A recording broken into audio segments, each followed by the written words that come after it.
Wabuni sa chibuen na lomani chiu baturan. Lomani lomol no Christian di no damatin tu wich. Muri chiu baturan ai bataran ni chiu baturan ti maduarta. Wah, oi. Muni sa talecungan na lingan ni bingkara kara samai tambe chiu no lomani chiu baturan ani mataka bindai. Masa. Muri chiu baturan donna kamunang donna patuni buno le sa chiu rumah. En mataka bindai dindai. Saya non tahu cipu na nomor rumah tim ini wani maram di World Rugby Fijiana XVs. Masa. Kasara sore cipu merale baitabi na sota ni hura na buno Dubai ni bida na sina sa tim rumah. Buno yang warna ken na isu tali jungan na mataka dinda. Naka. Na kamu na talaga sa Sinon ramatan nga sanchun na tim ini maram ni video na bulo sakor maramolari na bulo dia ucapan karena minum tangan ni rambung ngajemai na rambung mai bisip wakai itu sona iko itu siritu sakere sa cikina kumunang Tambo. laga kecil rumah na pada dindai Masa. Nanga sa servatur racionalmente non vuole di Fiji Rugby ni perché ne biblioteca randam sa cibo na maramo jen ka chin do cibo ver na leoni board of trustee na fari administrator ka ramini cibo ra na taka dindai na bunya so wala sa cino kamuna non ra tatau talsuan na ngono maramo sa randam cibo mo butuku main matin tu bunuh itu, main kumpulan orang cuci na turang na bunuh bola tu pam. Besar na cuci na orang bala tu dikit turang bunuh bola tu matin tu dia kan ganga na toba. Anda betal cungan turang na ita kat sinon rantau di bata beli di cup. Kasa vida talengan na bunuh. Kasa vi kau ken vida na biar bagi sa sandalau siwit.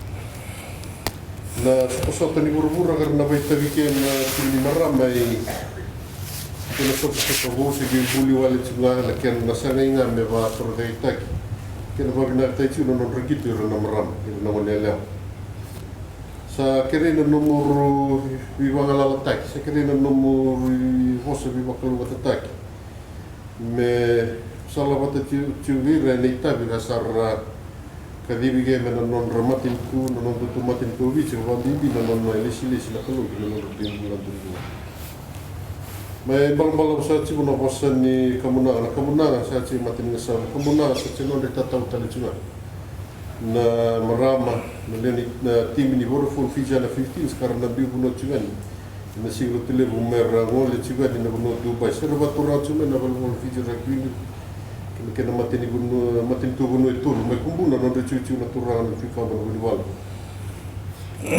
Pasal na cuci na marambal na tu dikit turang na biniwal, matin tu biar kali ganga na tobat. Serba turang cuci na lawan ni cuci ko. Di presiden ini non matin tu bici nomor delle turang na tangan. Di cuci ko na turang na timu dawat ni kena muri sosoratu. Sa dingomi kadibi juga nama sarau baturanga. Nama sarau ni i-Tatau. Nama sarau na matilinga sau. Nama sarau sa sira baturan tu main bol-bolan. Tambo sira kabi ibiti. May birna kena bili taki. Santa bitu na kena mata jeni. Kena palis-lesi. Saranta bitar tungan do di bitumberi. Tapi mata bulidi.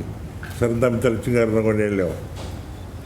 Sa dingomi na masarau nele marau nele baka binubinaka nele roko bentoka. Sa jadi sara tata kabi piso tarikitali ng binubinaka kena marau kena ngalala. Sa dingomi tinam do masarau nele baka binubinaka. Pinawai lebu nandan do mumutu. Pinawai lebu nandan do binubinaka.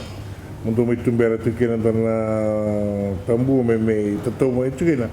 law ni ganga sandana kana no kumara no ko bani sarungo di do sarungo di tume na kawi chilene ko au tari taka roko mana no da salo mo soli no ngur no ne leo ena no da sanga mera kala wadi ni kala ni lango ni VCCB bura do krachen ngone le kundo do sa sini tiwala ngana sini Pacific do salan dia besar cukai na bura na mateni timi rambe ni tukuna sember ni mbagilim sa le VCCB bura tukuna cukai do ni talanoa tukuna cukai do na raki ni mbole che non dusin sa parità non è leo sa di come ci na masara una ele ngalala nele pobre di binaka nele bororoko sa di come ci na ngalala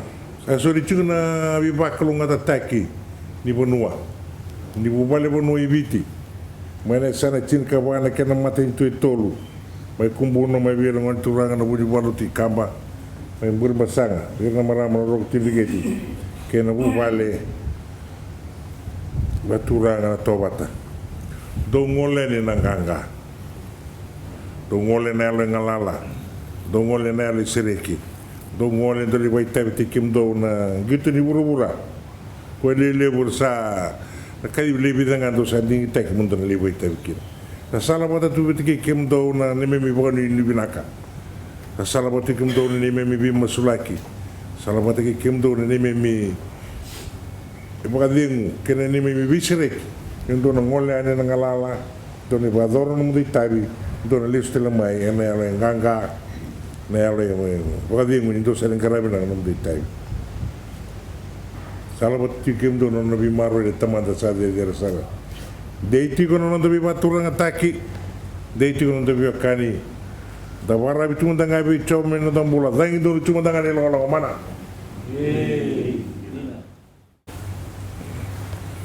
Nakadosa Chikonangone Leo Bula Jenny, it's good to see you part of the team, and I know with your experience I know that this young lady will be in good hands. I know the future for them is going to be something else, and I know this has been my team from the start, and I will continue to support them, cheer for them all this journeys. Tatu na mandia, tatu na andoni Ratu Wiliame Katonivere tagi. Mina wale usar do suri tu nom do ngona. Do suri tu do ngona nom do yau. Do me vanga tatu no tu beri tu ni na suri. Na ngone la ora da bitingo. Ena kena waru tatu na tim. Na ngole ni BCCB buru-buru. Wono no mutu de do ngolanga andana BCCB sa mutu do ngole BCCB buru-buru. Aveva mo detto na Pacific. Sapore taka na no mundo vitu mberi binaka. No mundo wandi tikeri tuga no monelo. Singi da na kona sini buru-buru mo. Itu na to so tala na mundo mutu sasang. Ena tu le unganda sa tu chimiki na men do ngona. Itu no kotomo na mbiru lebu ke buru-buru. Di to si chimikano dorbo. Sala bota chikono do nui. Ena timini marama sala ko juga ni ko gambo te wunya lo to lo kemundo do na kote dina mai na bir ni rugby buru-buru ibiti ndo na ngone la wala na kira vale bi kemundo do bitu beri kimni na ngone leo so kara so wala yi ora biti do binaka Oyo waso wa mazua ta kra waso.